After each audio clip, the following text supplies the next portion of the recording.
So yun nga guys, nandito na po tayo kung saan yung lugar na sinasabi na malapainting daw yung ganda. So ito po yung lugar na yan. Ayan, kung nakikita po natin.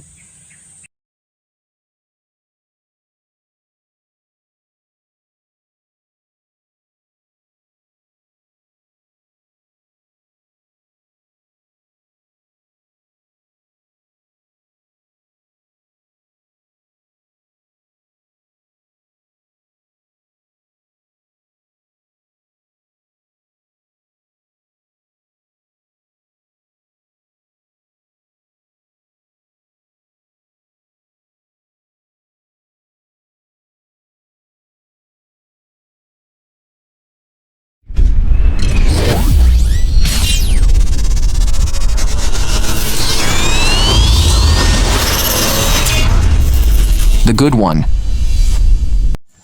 Yes, hello, what's up guys? Kumusta po kayo at welcome po sa channel ko na The Good One PH. So muli po tayong nagbabalik sa Aire at sa pagbablog. So ngayon, this video for today, magta-travel po tayo at igagala ko po kayo dahil nandito po ako ngayon sa Magallanes, Sorsogon.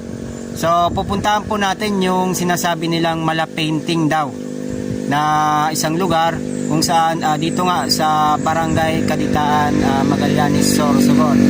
So actually nasa likod ko po yung karatula, ayan yung signage nila. So kung galing ka pong Bulan, so malapit lang po yan at dadaanan mo ng Gibalon, yung shrine ng Gibalon.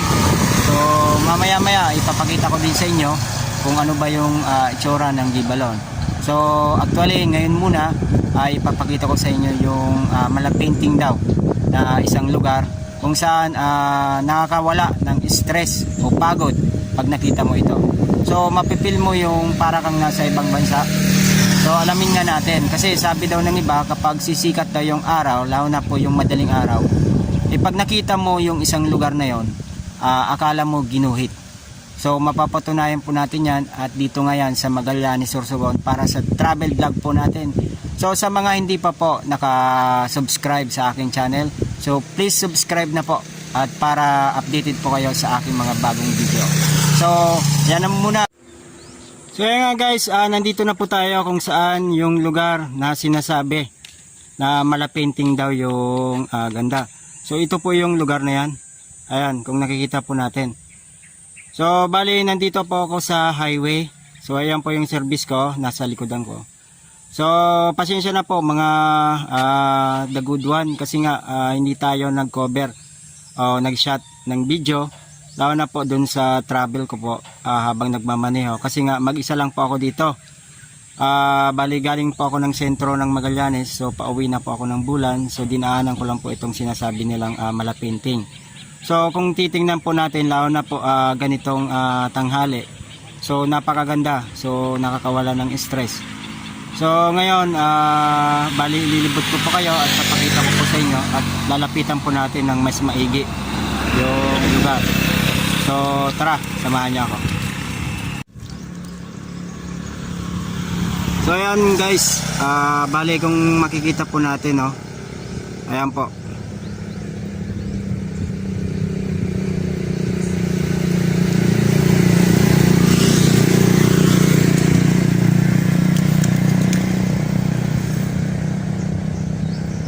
Kung titingnan po natin ay parang simple lang po siya. Pero pag dumaan ka dito na madaling araw, lalo na po yung sisikat pa lang yung araw, akala mo dito mapapailing ka kasi nga parang pinenta yung lugar na ito. Lalo na pag mahamog-hamog. So ayan po. Kukuha po tayo ng shot doon po sa baba. So hanggang baba lang tayo mga The Good One. Ayan.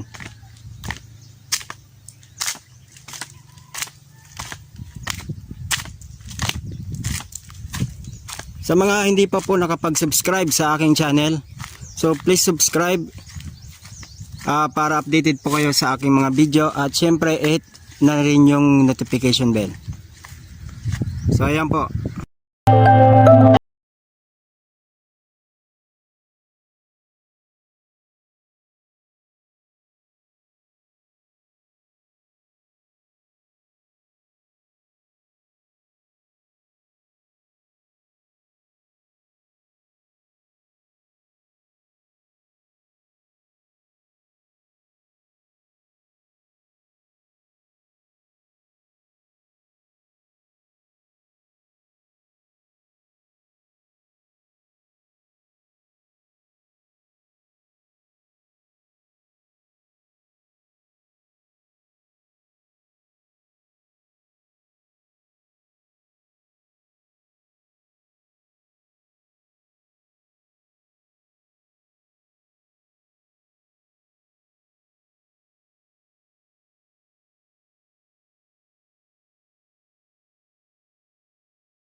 The Good One. So, kapag nagta-travel po tayo, ay kailangan po natin magbaon ng inumin. So, lagi ako may dala na Royal para sa papresko ng aking katawan. Siyempre, may taglay din siya na vitamina. So, with vitamins B. So, sa lahat po ng naglalakbay, so, bili na po kayo ng Royal. So, ayan, preskong na presko, lalo na po pag tag-init. Murang-mura lang. Mula po ito sa Coca-Cola Company. So, ayan.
So, nandito po ako ngayon sa kahabaan po ng highway. So, nandito po tayo sa tabing kalsada kung saan makikita po natin yung sa likod. Akala po natin is simpleng lugar lang naman. Pero kung pagmamasdan po natin at papasyalan, para itong palisdaan. Pero pag nagawi ka dito sa daanan na ito, ay mapapawaw ka. Kasi nga, ayon nga sa sinasabi ng iba na kapag madaling araw daw, pag dumadaan sila dito, parang pininting yung lugar na ito. So, andito nga sa likuran ko. So, kahit ako, na-amiss din ako. Kala ko nga, simpleng lugar lang naman ito. Pero pag nakita mo talaga, is parang mapapawaw ka. Yung para bang mawawala yung problema mo, yung stress mo, at kung ano-ano pang problema na iniisip mo. So, pwede kang mag-relax dito, kahit dito sa tabing kalsada. So, ayan, nakapasimoy po ng hangin. Ayan.